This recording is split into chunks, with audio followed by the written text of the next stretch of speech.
es esto? ¿Cómo es esto que la SUNAT va a requerir a todas las entidades del sistema financiero información sobre los clientes, tanto personas como empresas, que tengan 10.000 soles o más en sus cuentas? Vamos a conversar con el abogado penalista Carlos Caro. Doctor Caro, ¿cómo está? Muy buenas noches. ¿Qué tal, Omar? Buenas noches, ¿cómo te va? Bien, bien. Revisaba en Twitter que usted ha sido bastante crítico con esta disposición que SUNAT ha dado, y bueno, entiendo que el argumento de SUNAT para tomar una medida de este tipo es que lo que se busca es luchar contra la evasión y la elusión tributaria, que sabemos muy bien que en nuestro país pues es enorme, es galopante. Sí, Omar, efectivamente, la motivación de una norma como esta, que va a permitir a la SUNAT poder acceder a los estados, digamos, mensuales, por decirlo de alguna manera, de todos los contribuyentes, personas naturales o personas jurídicas, el más chico, el más grande, porque la suma base es 10.000 soles, sí, como saldo, digamos, de referencia, es decir, no estamos hablando de grandes fortunas, es algo que, desde mi punto de vista, es inconstitucional de forma flagrante, porque el artículo 2, numeral 5 de la Constitución dice expresamente que el acceso al secreto bancario está reservado para los jueces. Es más, lo que ha hecho el Tribunal Constitucional es que el secreto bancario involucra el número de cuenta, el saldo de la cuenta, de manera que precisamente la información que se va a tener que proporcionar según el decreto supremo que ha salido a fin de año, 430-2020-F, es un decreto supremo clara y manifiestamente inconstitucional. Nadie dice que no hay que luchar contra el lavado de activos, contra la corrupción o contra la evasión. Son fines loables, pero se tiene que hacer en un Estado de Derecho. Lo que no se puede hacer es por la ventana o bajo la mesa aprobar una norma a fin de año y que viola flagrantemente la Constitución, que es un tema preocupante. Ahora, me decían, conversé en la tarde con un vocero de la SUNAT justamente sobre este tema, y me decía que ya se brindaba, las entidades financieras ya brindaban información para, y corríjame si me equivoco, para los peruanos no domiciliados. ¿Esto empezó en agosto del año pasado? Sí, ahí hay que tener cuidado, primero porque hay una regla expresamente prevista en el Código Tributario, que es el artículo 62.10, que establece que la SUNAT puede acceder al secreto bancario, pero a través del juez. Es decir, no es una petición directa a los bancos, sino a través del Poder Judicial.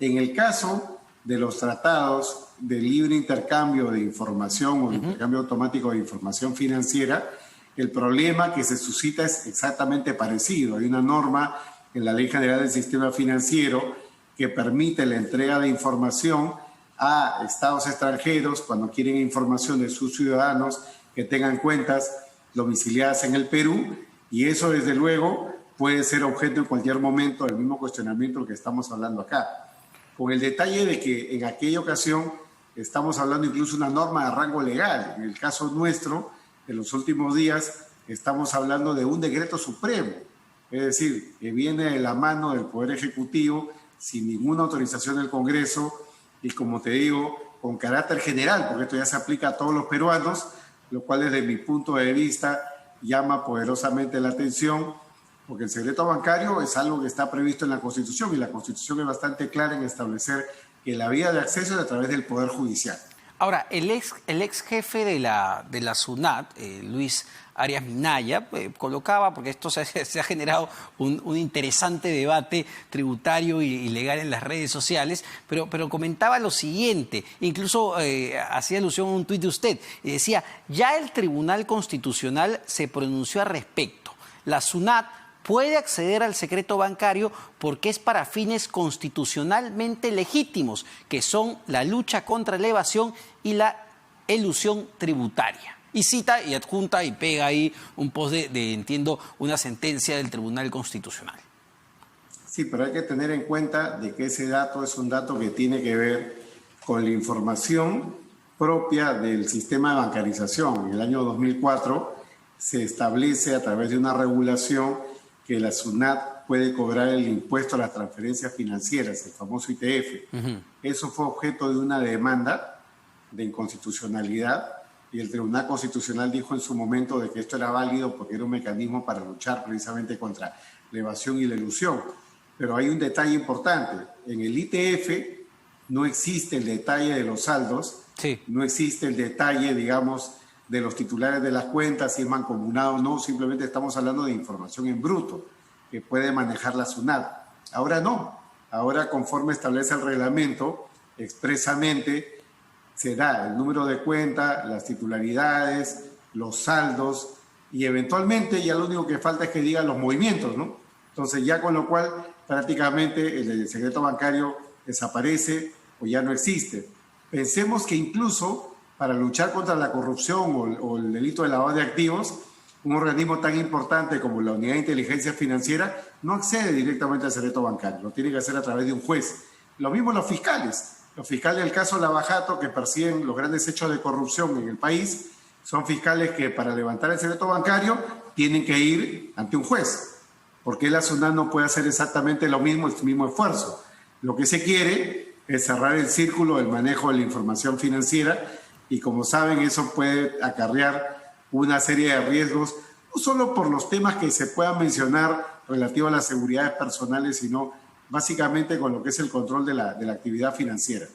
Justo quería entrar y detallar eso, doctor Caro, ¿no? ¿Cuáles son los riesgos que conllevan que una entidad como la SUNAT, el ente recaudador de impuestos, tenga acceso a toda esa información financiera? Porque, ojo, no estamos hablando solo de empresas, estamos hablando de personas que tengan en sus cuentas, ya sea en bancos, cajas municipales, cajas rurales, cooperativas de ahorro y crédito, que tengan un monto que efectivamente no es tan alto, si nos ponemos a evaluarlo, de 10.000 soles o más. ¿Qué riesgos conlleva eso desde su punto de vista? Desde mi punto de vista hay varios riesgos sobre la mesa. Primero, el riesgo de que esta información se filtre. No existe una garantía de que esta información se va a proteger en términos de ciberseguridad. Eso es algo que no se conoce a través de qué mecanismo se va a proteger esta información. De hecho, han habido muchísimos casos donde la información financiera se ha filtrado a la prensa, se ha filtrado a delincuentes, sí. Y este podría ser, digamos, una brecha más de seguridad. De bancos prestigiosísimos aquí en el país, ¿ah? Exactamente, pero yo creo que lo más importante es que este tipo de información puede dar acceso a cualquier tipo de control que no sea legítimo. Estamos hablando de la SUNAT al final del día es el Poder Ejecutivo, y el Poder Ejecutivo, accediendo a las cuentas de todos los ciudadanos del país, de los partidos políticos, líderes de oposición, no creo que sea el camino, digamos, para que en un sistema democrático se pueda ejecutar el control contra la evasión y contra la elusión. Son fines loables, pero la Constitución es clara. Esto tiene que ser a través del juez. Y la potestad ya la tiene la SUNAT. O sea, no es que no la tenga, la tiene. El artículo 62.10 del Código Tributario, como he mencionado, dice expresamente que la SUNAT le puede pedir a los bancos la información financiera, pero previa autorización judicial, que se la tiene que dar en un plazo perentorio. Ese simplemente es cuestión de hacer el trabajo. Lo que pasa es que acá la SUNAT quiere tener una línea conectada con los bancos las 24 horas del día, los 7 días a la semana, con la finalidad de ver, bueno, hoy día voy a fiscalizar a Juan Pérez, mañana voy a fiscalizar a la empresa tal, pasado a la empresa X. Entonces, finalmente es una gran base de datos, una big data, con la cual no sabemos qué va a hacer la SUNAT y como digo, esto se puede prestar a cualquier tipo de riesgo en términos de ciberseguridad y lo que puede ser incluso seguridad personales, incluso seguridad del sistema democrático. Ahora, mencionaba un punto que sí, pues ahora que estamos en época electoral, resulta no poco, sino bastante preocupante, ¿no? El cargo de jefe de la SUNAT es nombrado de manera política y así ha sido. Lo nombra el Ejecutivo, lo nombra el presidente de la República. Entonces está, y no digo que la SUNAT de ahora lo sea, pero está el riesgo de que esta información tan sensible, porque estamos hablando de millones de personas y no sé si miles o millones de empresas, que esta información sea usada en términos políticos. Sí, eso es un riesgo o una brecha que lamentablemente tenemos que anotar, ¿no? Evidentemente nadie duda de las autoridades actuales. Las normas son generales, impersonales, abstractas y se dan para durar a lo largo del tiempo. Y para eso están las garantías de la Constitución. Por eso es que la Constitución pone un candado y dice que esto es a través del juez. Nadie dice que no haya que lucharse contra la evasión, la ilusión, el lavado, la corrupción, todo lo contrario. Pero hay una regla básica en la Constitución que todo esto sea a través del juez. Esa es la vía que se tiene que utilizar y si no estamos de acuerdo con ella, lo que hay que hacer es reformar la Constitución, no hay ningún problema. Si las fuerzas políticas están de acuerdo en hacer una reforma constitucional para permitir que la SUNAT, la UIF, mañana será Indecopi, luego será la municipalidad, los gobiernos regionales, los recaudadores, los ejecutores coactivos, todos accedan al secreto bancario, pues no hay ningún problema, pero hay que hacer la reforma constitucional. Lo que no se puede hacer es vía un decreto supremo decir que se va a dar cumplimiento a un mecanismo antielusión cuando flagrantemente y claramente viola la Constitución. Ahora, lo que dice la SUNAT sobre este tema es que forma parte, digamos, de los compromisos que ha asumido el país para el ingreso a la OCDE, a este grupo de países, digamos, en vías de desarrollo o países desarrollados. Sí, esto es un buen argumento que se ha venido difundiendo no ahora, sino en los últimos meses. Estamos en un proceso de transparencia, apertura, las normas sobre beneficiario final de las personas jurídicas, terminar con las offshore.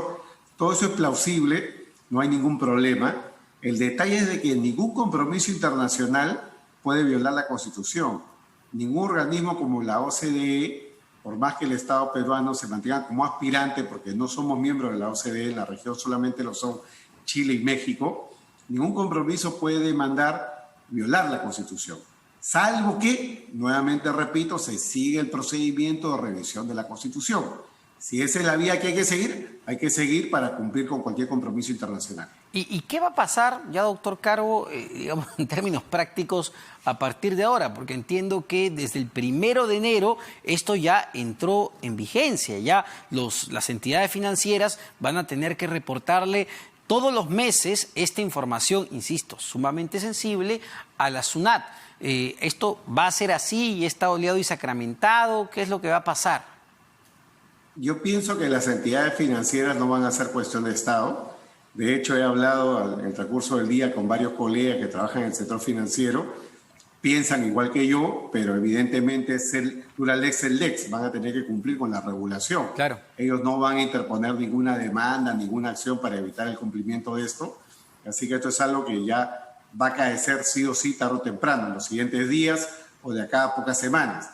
Lo cierto es que cualquier cuestionamiento va a venir seguramente de los usuarios. El día que la SUNAT haga fiscalizaciones y ponga sobre la mesa documentos financieros que provienen, digamos, de esta regulación, pues los abogados seguramente van a plantear acciones de amparo con la finalidad de que esto se excluya porque ha sido obtenido de forma ilícita a través de un mecanismo que viola la Constitución. Y ya se producirán los litigios, se alargarán los procesos, nuevamente tendremos casos de acá a 10 o 15 años donde la SUNAT no puede cobrar la plata porque todo esto se ha judicializado y eso es seguramente producto de este tipo de normas que justamente tienen estos bemoles o estos vacíos. Yo como repito, si la SUNAT desea, puede seguir el proceso de reforma constitucional, la línea está abierta. Perfecto, doctor Caro. Bueno, clarísima su posición en todo caso sobre este polémico tema. El doctor Carlos Caro, abogado penalista. Lo cierto es que a partir del 1 de enero la SUNAT tendrá una lupa sobre todas aquellas empresas y personas que tengan 10.000 soles o más en sus cuentas. Así están las cosas. Bueno.